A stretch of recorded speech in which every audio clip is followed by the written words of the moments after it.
Lakini ili wananchi washiriki kutunza hivyo vyanzo vya maji, lazima tupande miti rafiki, miti yenye uchumi, miti ambayo itakayoendeleza wananchi kiuchumi katika maeneo ya vyanzo vya maji.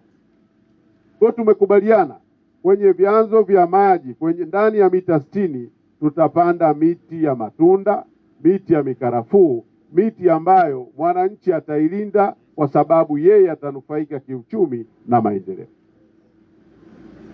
Kwa niwaombe sana watu wa Morogoro, watu wa Mkundi, tuunge mkono wenzetu wa UWECO kwa jambo hili kubwa ambalo wanalifanya. Wamekuja kuwashirikisha nyinyi kwenye kata ya Mkundi na mitaa yake, mulipokee jambo hili. Tukishaweka mizinga ya nyuki ambayo UWECO ameonyesha mfano wa kuleta mizinga ya nyuki 50 kwenye milima yetu, kila mtu atalinda milima hii. Hatutokubali mtu achome moto, kwa sababu pale kuna uchumi wetu, kwa sababu pale kuna biashara yetu. Leo UWECO ameleta mizinga 50, na niwaombe wadau wengine walioko Morogoro na walioko nje ya Morogoro watuunge mkono juu ya jambo hili. Tupande miti milimani, tupande miti ya matunda, tupande miti ya mikarafuu, lakini tuweke mizinga ya nyuki, wananchi nao wafaidike. Tukishafanya hivyo, tumelinda uoto wetu wa asili, tumerudisha heshima ambayo wazee wetu walituletea, na tumeirudisha ukijani wa Morogoro ambao asili enzi na enzi upo na utaendelea kuwepo. Na mara kadhaa nimekuwa nikizungumza, Morogoro ndio vyanzo vingi vya maji vinaanzia.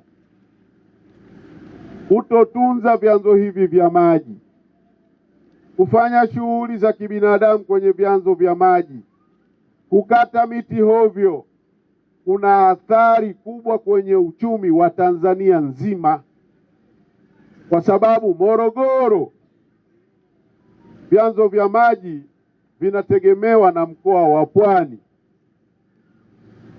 Morogoro vyanzo vya maji vinategemewa na mkoa wa Dar es Salaam, na wote tunafahamu walipa kodi namba 1 wako mkoa wa Dar es Salaam. Ndio makusanyo ya TRA kwa asilimia kubwa wanapata fedha nyingi katika mkoa wetu wa Dar es Salaam. Kwa sisi Morogoro, pamoja na kujilinda sisi wenyewe, tuna dhamana ya kulinda mikoa mingine ili shughuli za uchumi ziendelee. Ndugu zangu, tusikate miti ovyo. Tuwarithishe wanafunzi wetu mazingira kwa maana ya upandaji wa miti na utunzaji wa mazingira katika maeneo yetu. Niwaombe sana, hili jambo si la vyama vya kisiasa, hili jambo si la kiserikali, hili jambo si la kikundi fulani, hili jambo ni la wetu sisi sote watu wa Morogoro,